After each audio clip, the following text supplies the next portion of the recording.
is your issue, bro? I don't like to be in the background. You're not gonna be in the background. You better not get a special Bitch. Weird influencer, all because you mistakenly walk through their video.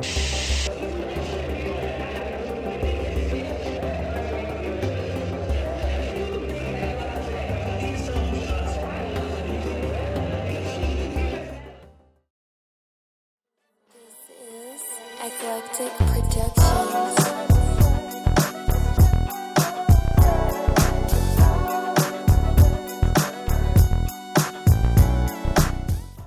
Betty, bonjour et bienvenue dans cette nouvelle vidéo. Regardez les gars, je sais faire le robot. Alors les gars, j'espère que ça gazouille dans la place, moi je pète la forme. Si t'es nouveau sur la chaîne, comme tu l'as sûrement compris, ici c'est une chaîne de danse, principalement de danse robotique. Comme ça, le jour où les robots vont envahir la Terre, nous on saura déjà danser comme eux, ça va les amadouer, après ils vont nous épargner. Donc là, faut que tu t'abonnes en fait. C'est une question de survie, ta vie en dépend. Et pense également à activer la cloche des notifications, pareil, si tu tiens à la vie, c'est la chose intelligente à faire.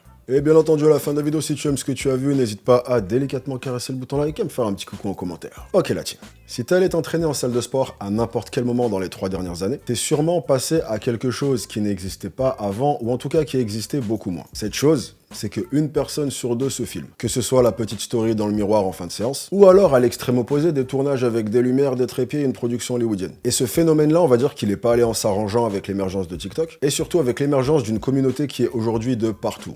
La communauté GymTok, qui, comme son nom l'indique, est un groupe de TikTokers qui réalisent leur contenu en salle de sport. Et suite à ce phénomène, il y a un nouveau phénomène qui est apparu encore plus récemment. Ce phénomène, c'est un ras-le-bol général.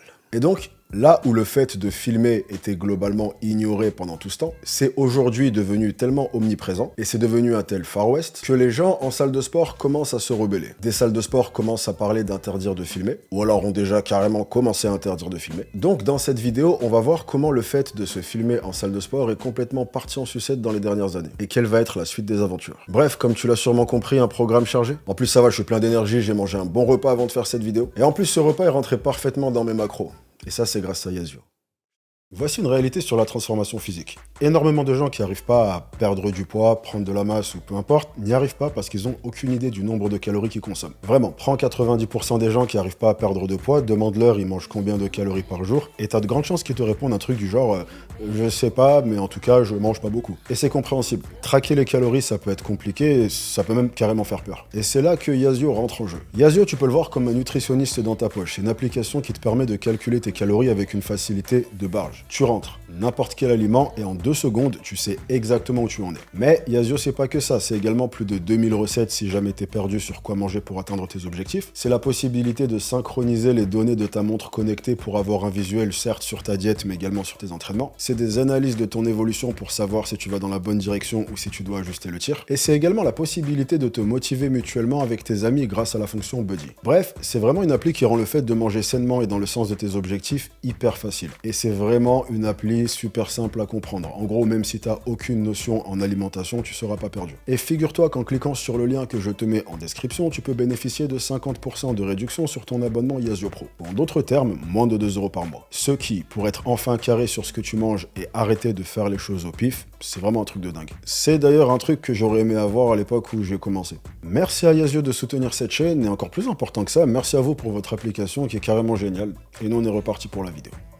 Au moment où j'ai commencé la muscu, se filmer en salle de sport était quelque chose que très peu de gens faisaient. Il fallait avoir une caméra, il fallait savoir utiliser une caméra, il fallait savoir faire un montage. Donc généralement, c'était principalement les créateurs de contenu et il y en avait vraiment pas beaucoup. Quand j'ai commencé la musculation en 2012, il y avait peut-être 15 influenceurs fitness en France. Mais au fil du temps, la technologie a évolué. Et aujourd'hui, n'importe qui a dans sa poche un appareil qui est plus performant que n'importe quelle caméra qui est sortie il y a 10 ans. Cet appareil peut filmer en 4K, régler la luminosité, faire un flou d'arrière-plan, stabiliser. Bref, autant de choses qui demandaient d'avoir des connaissances en vidéo il y a quelques années. Et qui sont aujourd'hui possible de faire rien qu'en appuyant sur un bouton. Et pour le montage, c'est exactement la même chose. Tu as aujourd'hui des applications qui te permettent de faire un montage en quelques secondes, rajouter des effets, des voix, des transitions, sans le moindre bagage technique. Et la conséquence de ça, c'est qu'aujourd'hui, n'importe qui avec un iPhone, un Samsung, un Huawei ou un Wiko, je sais pas si les Wiko existent encore, mais je trouvais ça marrant de les inclure. Eh ben n'importe qui a ces choses peut être un créateur de contenu. Les critères d'entrée sont plus bas qu'ils ne l'ont jamais été. C'est même plus qu'ils sont bas, là, ils sont au sous-sol. Là, ils ont atteint le centre de la Terre. Et donc forcément, Quand quelque chose devient une pratique de masse, tu vas te retrouver avec des abus. Et dans le cas qui nous intéresse, des abus, on en a vraiment beaucoup. Voici une liste très loin d'être exhaustive des trucs absolument barges auxquels on a pu assister lors des dernières années. J'en ai d'ailleurs abordé plusieurs sur cette chaîne. On a eu des centaines de personnes qui posaient un trépied et qui pétaient un câble quand quelqu'un avait le malheur de passer dans le champ de la caméra. Des filles qui plaçaient leur téléphone, attendaient qu'un homme pose le regard sur elles pendant 0,8 secondes, puis allaient poster ça sur internet en disant « Regardez ce pervers qui me lâche pas du regard ». Des gens qui filmaient quelqu'un en train de s'entraîner afin de se foutre de la gueule de son mouvement. Des gens qui filment d'autres personnes qui sont en train de se changer à poil dans les vestiaires. Des gens qui demandent à des pratiquants de partir de la machine parce qu'ils se trouvent pile à l'endroit où ils ont envie de faire leur vidéo. Des gens qui monopolisent l'espace pour faire des espèces de danses qui ressemblent plus à un bug des Sims qu'à une danse. Le tout, encore une fois, pendant que quelqu'un est dans le champ de la vidéo afin de l'humilier. Des gens qui débarquent avec plus de matos que le tournage d'un Marvel. Bref, comme tu l'as certainement compris, le fait de se filmer en salle est maintenant complètement hors de contrôle. Il n'y a plus de règles, plus de considération, on est là pour faire des vues. Et si faire des vues signifie déranger les gens, ou encore pire, les humilier devant des milliers de personnes, désolé. Et pendant tout ce temps, les pratiquants autour, qui demandaient rien d'autre que de simplement pouvoir s'entraîner dans la salle de sport pour laquelle ils payent un abonnement tous les mois, arrivaient à prendre sur eux et comprenaient que c'est une évolution naturelle qu'on connaît en tant que société. Voilà. Tout le monde est obligé de filmer absolument tout ce qu'il fait de nos jours. Et donc ils ont réussi à garder leur calme. Chose qui est très impressionnante d'ailleurs. Sauf qu'on en arrive aujourd'hui au moment fatidique où le vase déborde. Les gym talkers sont devenus absolument impossibles à ignorer. Et depuis quelques semaines, on assiste à de plus en plus de vidéos de gens qui vont tout bonnement aller voir quelqu'un qui a posé son trépied pour se filmer et lui demandent d'arrêter de filmer. Énormément de salles commencent également à durcir leurs règlements vis-à-vis de ça. T'as la chaîne LA Fitness, qui est une des plus grosses chaînes de salles de sport aux États-Unis, qui placarde maintenant des affiches expliquant qu'il est strictement interdit d'avoir quelqu'un d'autre dans le champ de ta vidéo sous peine de te faire virer de la salle. Tandis que d'autres salles décident d'aller un cran plus loin et interdisent carrément de filmer. Et t'as d'autres salles qui interdisent carrément les téléphones. Je sais pas comment ils s'y prennent. Est-ce qu'à l'entrée de la salle, t'as une boîte où tu dois poser ton téléphone? C'est un peu comme si t'avais une cérémonie chez les Illuminati. Je pense qu'il faut creuser tout ça. Bref, tout ça pour dire que la situation est devenue on ne peut plus conflictuelle. Et c'est compréhensible. On assiste à un conflit d'intérêts de barge. D'un côté, on a des gens qui désirent se filmer pour une multitude de raisons. Et de l'autre, on a des gens qui désirent être tranquilles et s'entraîner sans risquer de finir sur internet. Du coup, qu'est-ce que j'en pense? Et pour le coup, je pense que mon avis peut être pertinent dans le sens où j'ai un peu les deux casquettes. Je crée du contenu en salle de sport, mais j'aime également aller à la salle le matin et faire ma séance tranquille. Et au-delà de ça, j'ai également tendance à être agacé par une très grande partie de ces comportements. Une des raisons d'ailleurs pour laquelle j'en parle assez souvent sur la chaîne. Mais avant de te donner mon avis, il faut déjà que je te parle de ton avis. À toi. Ouais, ce que je viens de dire, ça voulait rien dire. Avant la vidéo, j'ai posé la question sur X pour avoir un peu vos avis. Et c'est une des rares fois où je posais une question et qu'il y avait autant de gens qui étaient du même avis. Cet avis, c'est que filmer en salle de sport ne devrait normalement pas poser problème, mais que c'est la façon dont c'est fait que pas mal de gens trouvent détestable. Et effectivement, on assiste à beaucoup de cinéma. Et je pense que le fait que je sois moi-même créateur de contenu me permet d'encore plus me rendre compte de ce cinéma. Je m'explique. Je filme des vidéos en salle de sport depuis 2018. J'ai commencé en faisant des vidéos explicatives pour mes élèves en coaching, puis de fil en aiguille des vidéos pour les réseaux sociaux. Et en 6 ans, j'ai pas eu la moindre plainte, pas une seule. Et ce, tout simplement parce que j'applique une règle très simple. Cette règle, c'est que les salles de sport sont avant tout des lieux pour faire du sport.